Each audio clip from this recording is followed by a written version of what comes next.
Hola, en México contamos con excelentes especialistas en diferentes áreas de la ciencia.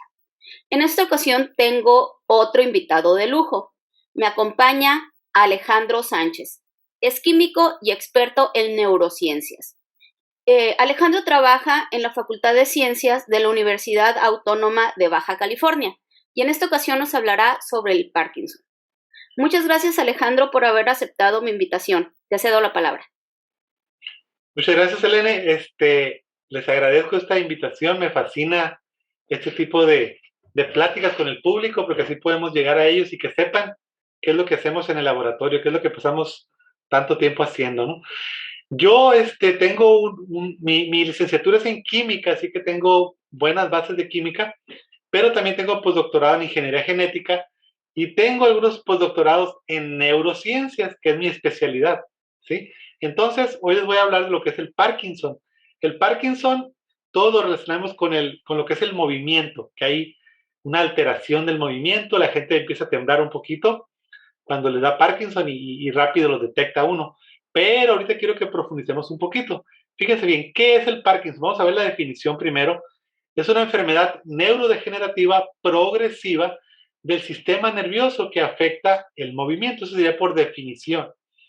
Pero, ¿cuáles serían las causas principales por las que a una persona les podría dar Parkinson? ¿Por qué podría desarrollar alguien Parkinson? Fíjense, primero, el primer factor que se relaciona es la edad.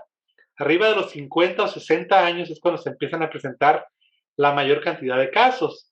La estadística en México se estima que hay una prevalencia de 50 casos por cada 100,000 habitantes por año. Eso es en México nada más. Pero a nivel mundial tenemos de 4 a 5 millones de personas mayores de 50 años que pueden padecer esta enfermedad, ¿sí? También tenemos lo que son los factores de las toxinas.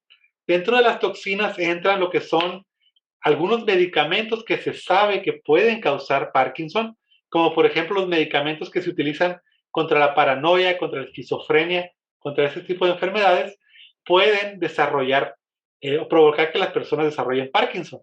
También todo lo que son los antipsicóticos en sí. También las personas que están muy en contacto con pesticidas, con herbicidas, con conservadores muy potentes, con algunas sustancias, se sabe que pueden desarrollar Parkinson.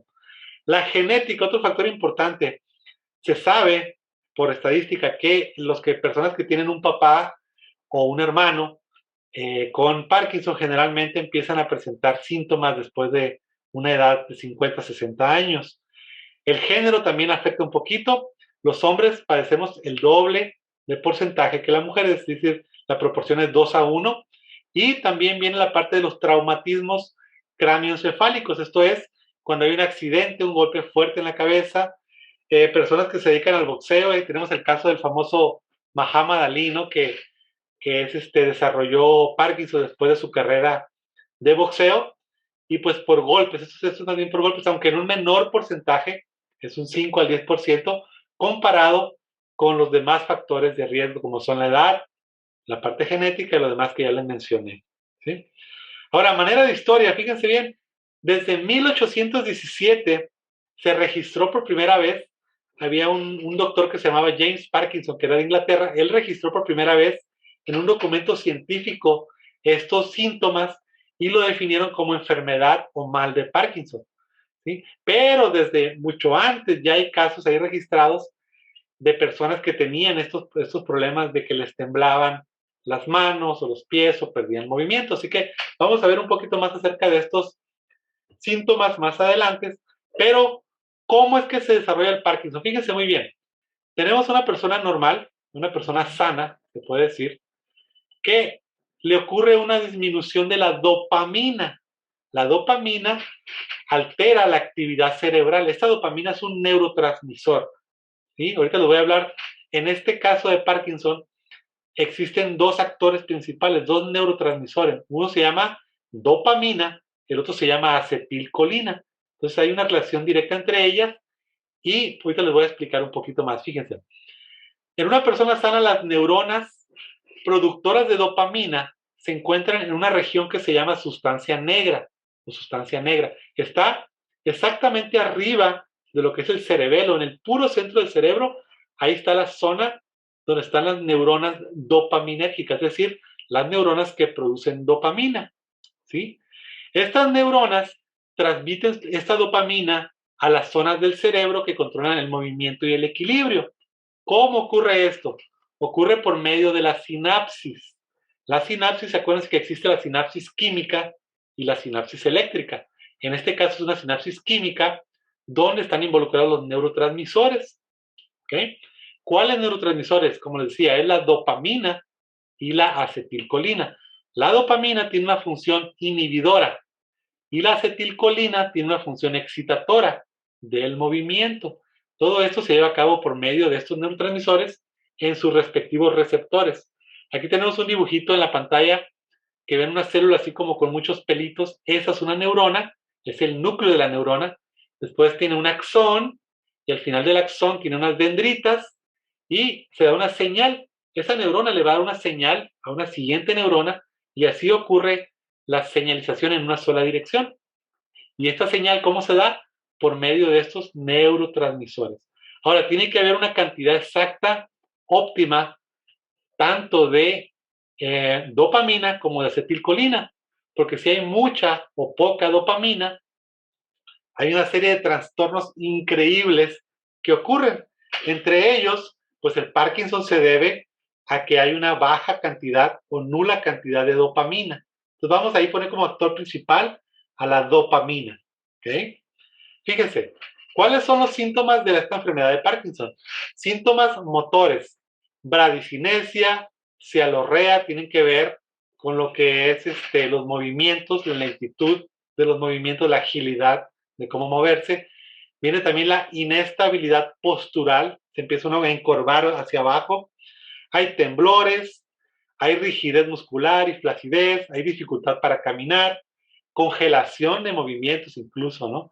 Y los síntomas no motores serían, fíjense, deterioro cognitivo, es decir, del aprendizaje, hay trastornos del sueño, perturbaciones del ánimo, problemas gastrointestinales, hay un estreñimiento increíble, hay sudores y trastornos del olfato, ansiedad, depresión, dolor y alteraciones sensoriales. Todo esto debido a la dopamina, ¿sí? Y fíjense, aquí les puse en pantalla lo sencillo que es esta molécula de dopamina. Fíjense de su lado izquierdo arriba, tenemos un anillo de 6 carbonos con 3 dobles enlaces y 2 OH. Eso se podría considerar un fenol o difenol, unido a un etilamina.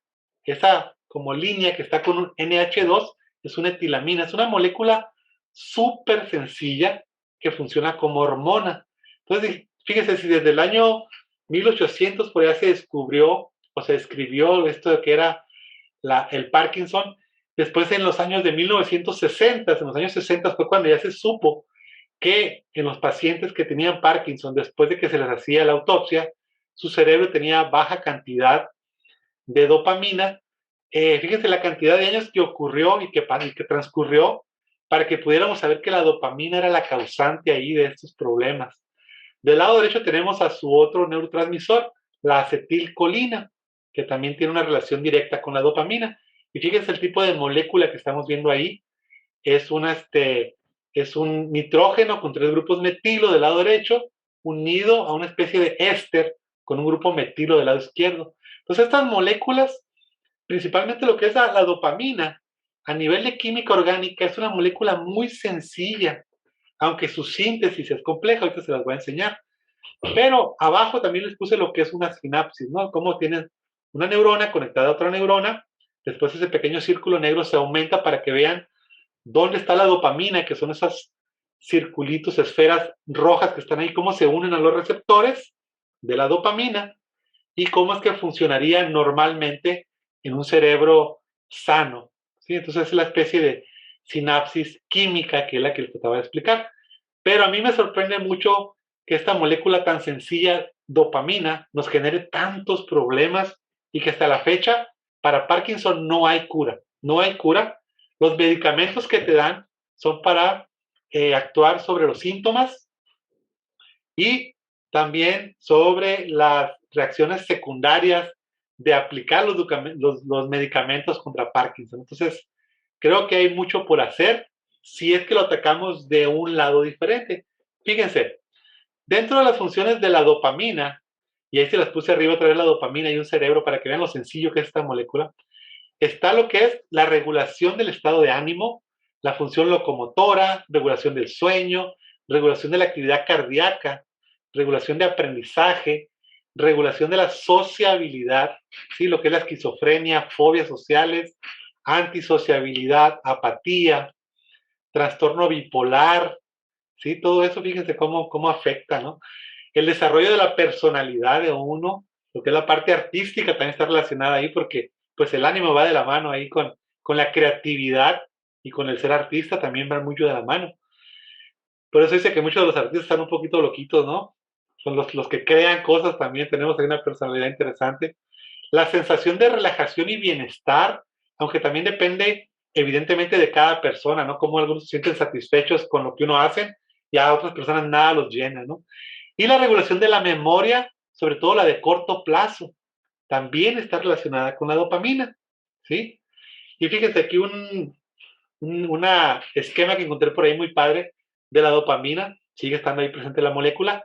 Niveles bajos de dopamina te causa fatiga, depresión, pérdida de interés en la vida y pues el Parkinson. Pero tiene que haber un nivel normal. También si existen altos niveles de dopamina, entra lo que es la esquizofrenia, lo que es la paranoia y hasta la muerte. Entonces tiene que haber un nivel normal de este neurotransmisor que se llama dopamina. Ahora, vámonos a los tratamientos que existen actualmente para lo que es el Parkinson. Fíjense, existe un gran arsenal de medicamentos, pero son para tratar los síntomas. Y hay tres grandes grupos que son en los que se dividen los medicamentos para tratar el Parkinson. Fíjense, aquí están, entre corchetes está, primero, están los inhibidores de MAO-B, que sirven para extender la dopamina, es decir, la dopamina que ya existe para que no sea degradada, se dan inhibidores de MAO-B. El segundo grupo, los agonistas de la dopamina, es decir, estos sirven para simular que hay dopamina ahí en el medio. Y el tercer grupo es cuando ya te dan levodopa, esto es para reemplazar a la dopamina. Entonces, todos los tratamientos giran alrededor de la dopamina. Por eso puse este círculo así grandote ahí, que encierra de que todos los medicamentos que existen en la actualidad son así. Lo único que hacen es, si el paciente empieza a empeorar, se le da mayor cantidad del medicamento. Si el paciente empieza a mejorar, se le retira un poquito el medicamento o se le da menos dosis o menos veces al día. Pero todos los medicamentos giran alrededor de esto, ¿sí?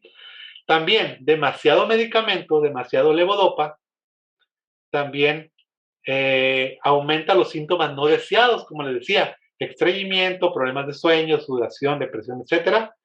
Y ya cuando la levodopa deja de hacer efecto, que el paciente pasa a otro nivel donde ya el temblor es demasiado, ya no se puede controlar, pues ya entra lo que son las cirugías llamadas SP, estimulación cerebral profunda, donde consiste en colocarte unos electrodos dentro de tu cerebro conectados a un neurotransmisor que va a un aparatito con baterías que te ponen también dentro de tu cuerpo y es algo muy incómodo de traer, ¿no?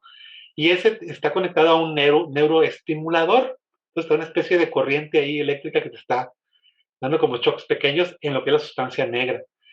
También existe lo que son las bombas de levodopa, que es también dar este medicamento, pero esos van conectados internamente al estómago y te va soltando dosis temporales de levodopa, pero les digo, todo esto es lo mismo, es para tratar esta relación entre dopamina y acetilcolina, ¿sí?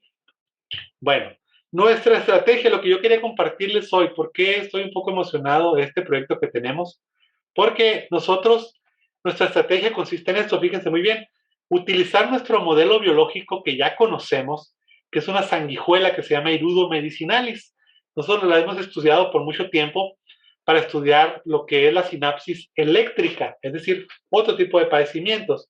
Pero como ahora queremos aplicarla a lo que es Parkinson y Alzheimer, que son debido a deficiencias o fallas en la sinapsis química, vamos a emplear nuestro modelo biológico que ya conocemos. Aquí en la universidad yo tengo una colonia de sanguijuelas que se llaman Hirudo medicinalis. Es una sanguijuela que pueden ver ahí en pantalla, es grande, mide aproximadamente 30 centímetros de largo, es del tamaño de una regla, imagínense, y es bien bonita, así parece una serpiente, ya les agarré mucho cariño, ¿no? A ella. Las voy a utilizar, las vamos a utilizar como equipo para utilizarla y estudiar la sinapsis química y poder estudiar un poquito más acerca de este Parkinson. Y lo que vamos a hacer es realizar extracción y caracterización de compuestos a partir de plantas de la región.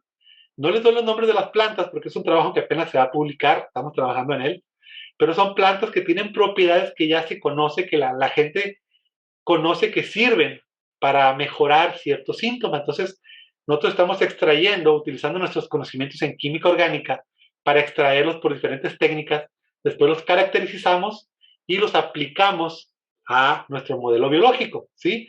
¿Para qué? Para encontrar moléculas que ya sea que participen o que estimulen la síntesis de la dopamina, ¿sí? Que sirvan como tratamiento.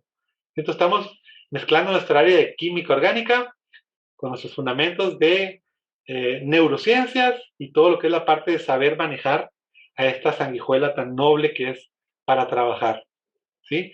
Aquí les presento en pantalla una ruta de lo que es la síntesis de dopamina, que pudiera verse algo como muy complejo, pero nosotros ya la tenemos manejada con nuestros conocimientos de química orgánica. Ya podemos saber qué moléculas semejantes a estas las podemos encontrar en plantas con las que ya se hacen test, se hacen extractos, se hacen diferentes, pues serían como remedios caseros, ¿no? Todavía no está esto registrado a nivel científico, se podría decir, ya profesional. Y bueno, como les decía, nosotros queremos utilizar, aquí les tengo en pantalla otra vez la sanguijuela que está aquí arriba. Queremos desarrollar posibles tratamientos fitoterapéuticos. Fito quiere decir que vienen de las plantas, de especies nativas de la región de Baja California, para la enfermedad de Parkinson, aplicado en el modelo Hirudo medicinal, que es una sanguijuela muy, muy padre.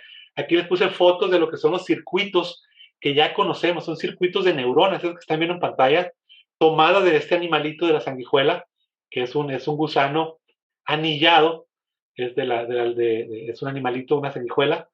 Y estos circuitos que están aquí, si ustedes los ven en rojo, en verde, en amarillito, es porque les inyectamos diferentes anticuerpos para poder ver estos circuitos, conocerlos y poder ver cuando hay una correcta comunicación de sinapsis eléctrica o química, ya sea.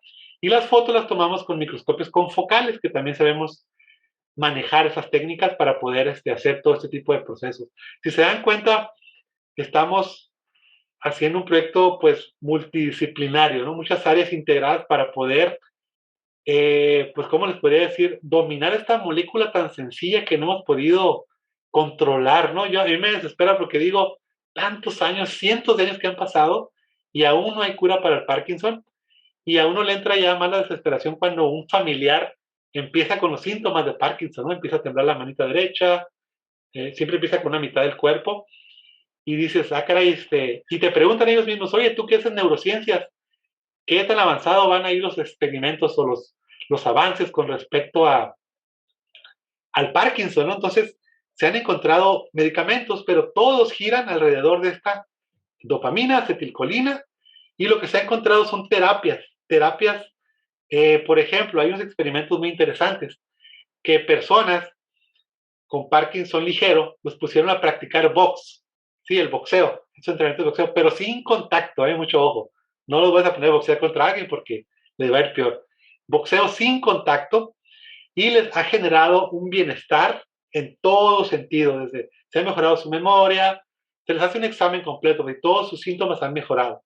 También otras personas los ponen a jugar ping pong y también ven que ha mejorado su equilibrio, ha mejorado su bienestar, duermen mejor, se ejercitan, se distraen. Entonces estas dos terapias han servido muchísimo y hay publicaciones ya registradas con número de casos mejorados debido a entrenamiento de box sin contacto y al tenis de mesa que se llama ping pong. Entonces yo le recomiendo a las personas que quieran, que tengan la posibilidad de comprarse una mesita de ping pong o un costalito ahí de box para que siempre bajo supervisión de otra persona puedan practicar, porque ya ven que esas personas pierden su equilibrio, pierden su movilidad, entonces para que alguien las pueda cuidar y puedan ver si hay una mejora ahí.